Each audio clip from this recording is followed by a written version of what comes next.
चलिए, very good afternoon. Next topic है हमारा इंस्ट्रूमेंटेशन एम्पलीफायर। ये आप देख रहे हैं, ये जो मैंने एम्पलीफायर हम लोगों ने यहाँ पे डिजाइन करा है, this is called as instrumentation amplifier.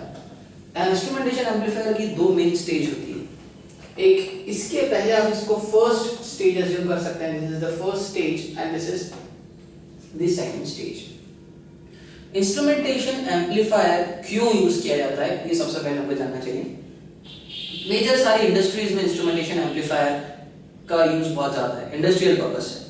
इसके पहले हमने एक डिफरेंस एम्पलीफायर पढ़ा था, उस डिफरेंस एम्पलीफायर का आउटपुट और इंस्ट्रूमेंटेशन एम्पलीफायर का आउटपुट अप्रॉक्सीमेटली सिमिलर है, पर इंस्ट्रूमेंटेशन एम्पलीफायर का जो इनपुट इंपीडेंस है वो और ज्यादा हाई होता है as compared to difference amplifier.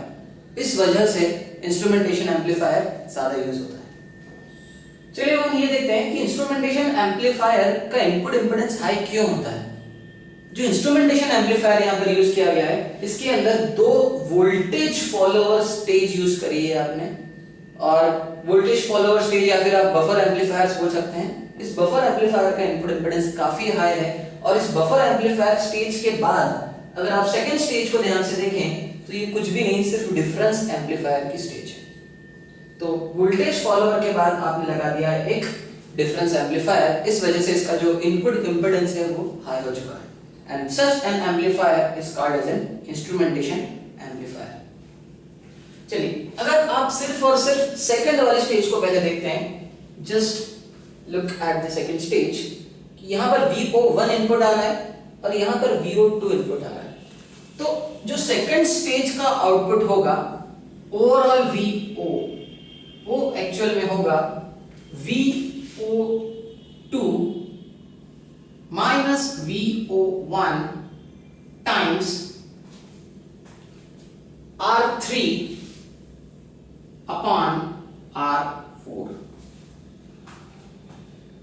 अगर आप यहां पे VO1 और VO2 की वैल्यू क्या है वो हमको कैलकुलेट करनी है, तो जो VO1 और VO2 की वैल्यू हम फर्स्ट स्टेज से कैलकुलेट करते हैं। चलिए देखते हैं, ये पॉइंट V11 है, तो जो पॉजिटिव टर्मिनल पर होता है वही नेगेटिव टर्मिनल पर चला जाता है। इसका मतलब ये वाला पॉइंट भी आपका होगा V11।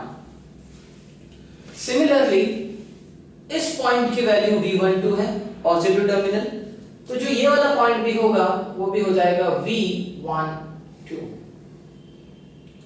अगर मैं V12 माइनस V11 कर दूं और इस रेजिस्टेंस से डिवाइड कर दूं तो मुझे ऊपर फ्लो होने वाला करंट मिल जाएगा। चलिए हम इसके लिए इक्वेशन लिखते हैं, V12 minus V11 upon twice of R1 equals to the current I, make it the current I। ये वो करंट है जो कि अब आपका यहां पर फ्लो होना स्टार्ट कर देगा।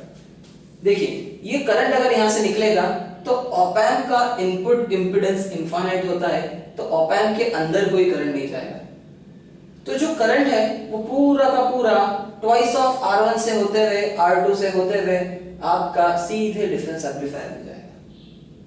चलिए, V12 माइनस V11 को हम VID से रिप्लेस कर देते हैं, input differential voltage.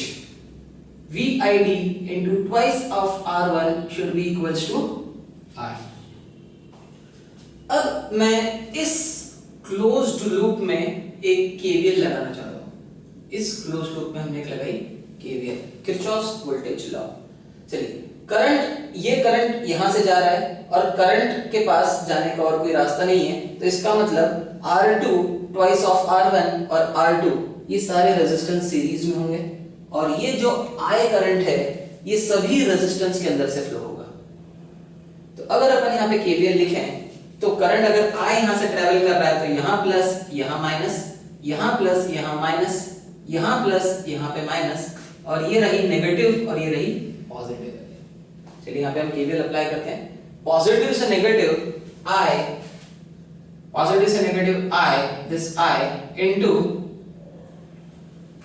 R2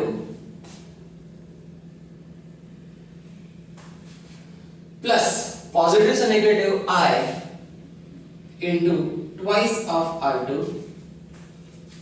R1 plus positive से negative I